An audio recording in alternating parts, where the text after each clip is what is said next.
کہ اگر صحابہ اکرام کے دور میں ان کے لیے یہ پری انڈرسٹوڈ بات تھی کہ مارج کی سے کیا مراد لی جا رہی ہے یا سبابہ سے کیا مراد لی جا رہی ہے جی، لیکن ان کے دور میں سوائے حضور صلی اللہ علیہ وسلم کے کسی اور آدمی نے اس طرح کی ٹریولنگ نہیں کی تھی یا اتنی وہ یہ عام بات تو نہیں تھی. اور ہر وہ بات جو کہ عام نہیں ہوتی صحابہ بڑے کیورس ہوتے تھے اس کے بارے میں. تو کیوں نہیں ہمیں زیادہ ریفرنسز ملتے صحابہ کے سبابہ کے بارے میں کوشچن کرنے کے؟ بہت اچھا سوال ہے. دیکھیں ہر دور کے اپنے تقاضے ہوتے ہیں اور اس تقاضے کی ایکسپرٹیز اس دور میں پوری طریقے سے بتا دی جاتی. جس دور میں شریعت اور احکام کی پیک آنی تھی صحابہ نے اس کو شریعت کر دی. سب سے ضروری چیز یہ ہے portal is not an important thing unless of course دجال آ جائے. جب دجال سے پہلے تک جتنے بھی دور گزرنے ہیں اس کے تمام تر تقاضوں کے اوپر پورٹل کی کوئی ضرورت ہی نہیں ہے. صحابہ کرام نے سب سے زیادہ زور اسی کے اوپر رکھا تھا کیونکہ وہ دور تھا دین کے نافذ دین کے کانسیپٹس کی تمام تر پلرز کو بیس سے کھڑا کرنے کا. کیا پورٹل ہے؟ ہاں ہے، بالکل ہے. مگر کیا زیادہ تر امت جو ہے وہ پورٹل سے نبر آزما ہوگی؟ نہیں ہوگی. تو صحابہ کرام نے تمام تر وہ سوال کی. میں آپ کو اسی مثال دیتا ہوں.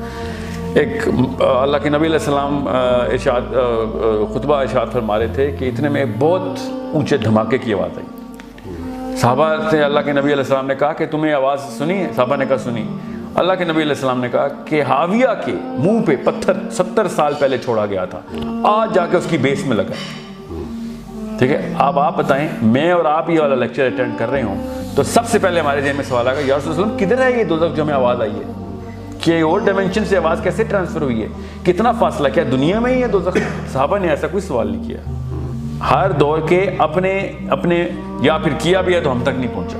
انہوں نے جس چیزوں کے اوپر سوال کیے ہیں ہماری آخرت کے لیے کافی ہیں. وہ ہیں شریعت کے احکام کے معاملات کے سوال. جو دجال کے تمام تر معاملات ہیں وہ حضرت ابو ہریرہ کے تھرو ہمیں کافی ساری پروفیسیز مل رہی ہیں. دجال کی جتنی بھی حدیث ہیں، اینڈ آف ٹائم کی جتنی بھی حدیث ہیں. مگر میرا اپنا فلسفہ اس پہ یہ ہے، میں آپ کو ابھی بتا دوں جتنے بھی لوگ سن رہے ہیں، کہ اگر پورٹل کی اور ٹائم ٹریول کی اس طریقے سے الف سے لے تک ٹیوشن ملتی نا صحابہ کرام کو تو انہوں نے تو جو بھی کرنا تھا نہیں کرنا تھا. ہم لوگوں نے اس کو زمین پہ پھینکنا تھا جیسے قرآن زمین پہ پھینکا اور گوروں نے اٹھ کے سب پورٹل کھولنی ہونی تھی.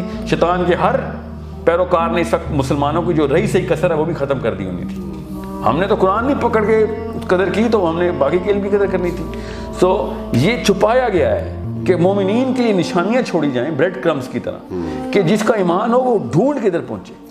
اسی لیے آج تک آپ نے نوٹ نہیں کیا کہ سارا کچھ کر لیتا ہے گورا، ہر ریسرچ کر لیتا، قرآن نہیں ریسرچ کرتا. اللہ تعالیٰ نے کچھ چیزیں جان کے مومنین کے لیے ایسی رکھی ہوئی ہیں کہ ڈھونڈنے سے ملیں گی، ورنہ عام کر دوں گا تو کوئی نہ کوئی تو اٹھا لے گا، تم لوگوں نے نہیں اٹھانی کیونکہ پھر تابع رہو گے ساری عمر. یہ بہت ہی بڑی ٹیکنالوجی ہے جس کو ہمیں ڈھونڈنا پڑے گا، جس کا ذکر بڑا کلیئرلی صراحت کے ساتھ صحابہ نے بھی اور انبیاء نے بھی کیا ہوا ہے اور قرآن پاک خود بھی کر رہا ہے. قرآن پاک نے 9 جگہ خالی سبابہ کو ایز اے پورٹل رکھا ہوا ہے. ایٹ لیسٹ 8 جگہ تو بلا کسی گرے ٹرانسلیشن کی ہے نا. یعنی آپ یہ کہنا چاہ رہے ہیں کہ یہ جو ٹیکنالوجی ہے اس قدر پریشیس ہے کہ اس کو ایمان کے ساتھ کر دیا گیا ہے جو کہ ایمان لانے والا ہوگا. یہ اتنا بڑا ہتھیار ہے کہ جس کی ضرورت تب پڑے گی جب اس طرح کی ٹیکنالوجی استعمال کرنے والا کوئی دشمن آئے گا. تو وہ دجال ہی ہے نا. دجال کی ساری احادیث ٹائم ٹریول کی حدیث ہے. آپ کوئی حدیث سنے آئیں گے میں آپ سے ٹائم ٹریول نکال دیتا ہوں. آپ سوچیں تو صحیح، ایک دن کو سال کا دن کر دینا، اگلے دن کو مہینے کا دن کر دینا.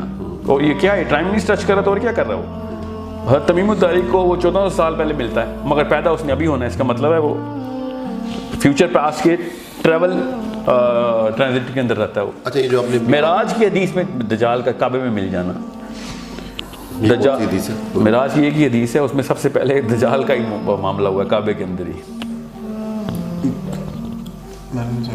جی، معراج کی جو سب سے بڑی ایک ہی پوری تفصیل کی حدیث ہے، اس میں جبرائیل اور دوسرے فرشتے نے جب اللہ کے نبی علیہ السلام کو اٹھایا اور کہا کہ چلو ہمارے ساتھ، پہلے کعبے کے اندر گئے، وہاں سے پھر مدینہ کا ٹریجیکٹری ہوئی، وہاں سے پھر بیت الحم کی ہوئی، وہاں سے پھر ڈوم آف دا راک سے یہ اسراء ہے اور اسراء سے پھر معراج کا سفر شروع ہوا جو وہ بیت اللہ میں فرسٹ سٹاپ اوور ہے کیونکہ بیت اللہ کے پاس ہی تو تشریف آرام کر رہے تھے اللہ کے نبی علیہ السلام. ٹھیک ہے، ابھی کہہ رہے تھے ابھی نیند آنے کے اور سونے کے بیچ میں میرا معاملہ چل رہا تھا کہ مجھے آواز آئی.